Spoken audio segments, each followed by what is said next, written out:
Hello everyone, welcome to my channel, and in this tutorial I am going to explain you the another form of decision making structure, which is a if-else statement. So without further ado, let's get into it.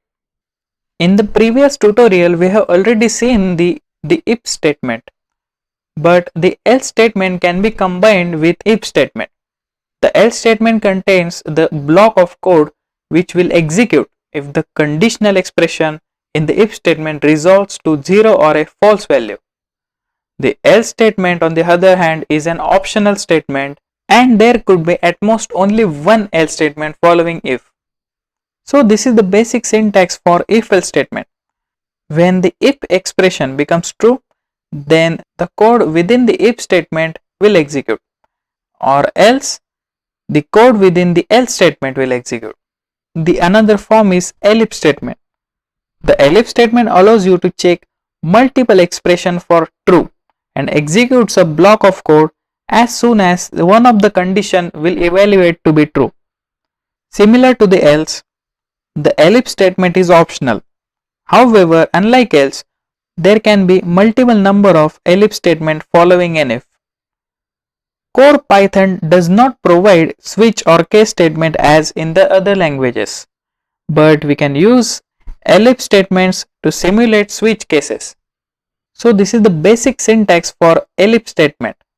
Let me show you how to use if, else and ellipse statement with some simple examples.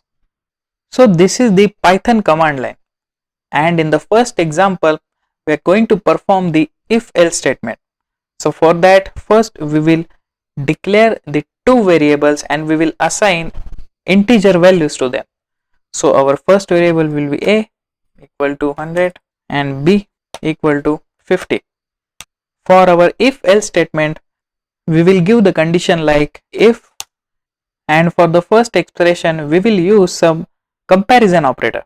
So we will compare a to the b by using the greater than operator. So if a is greater than b, just give the colon. After hitting enter, don't forget to give the indentation, otherwise it will show the error, and we will print our output as a is greater than b. So this is our if statement, and if the if statement becomes false, then it will trigger the else statement.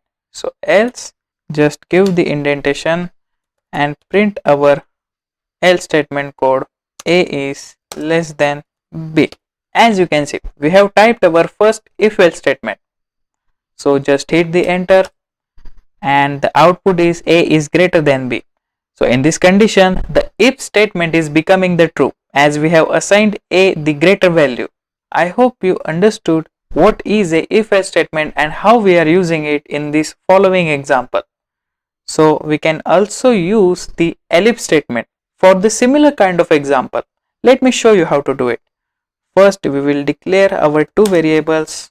In this case we will give the similar values, and again we have to type our if statement. So if, and we will again use the comparison operators here.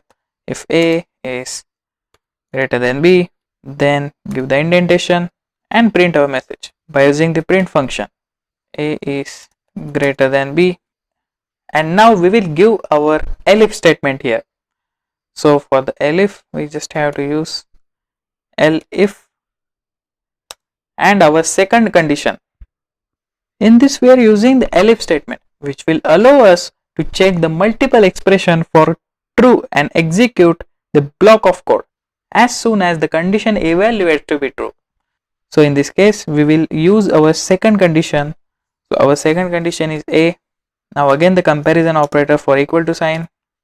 If a is equal to b, then we will execute the print function, and in that we will get the output as a is equal to b, and in the last we will use the else statement. So else, we don't have to give the condition, so after giving indentation, just print the remaining output. So the remaining output will be a is less than b. As you can see, if the if statement becomes true, then it will execute the code within the if statement. If it becomes false, then it will go to the ELIF statement. It will check the condition in the ELIF, and if this condition becomes true, then it will execute the code within the ELIF statement. And if this ELIF statement also becomes false, then it will go to the else and execute the code within the else statement. So we will run this code. As you can see, a is equal to b, as we have assigned the similar values to both variables. In this case, the ELIF statement is becoming true, so it is executing the code within the ELIF statement, which is the print function for a is equal to b. I hope you understood how to use if, ELIF and else statement in Python. This is just the basic introductory part to get you the more basic understanding of the if-else statement. We will also see nested if-else statement in our upcoming videos. If you like this video, please subscribe to my channel and also ring the notification bell to get the latest updates.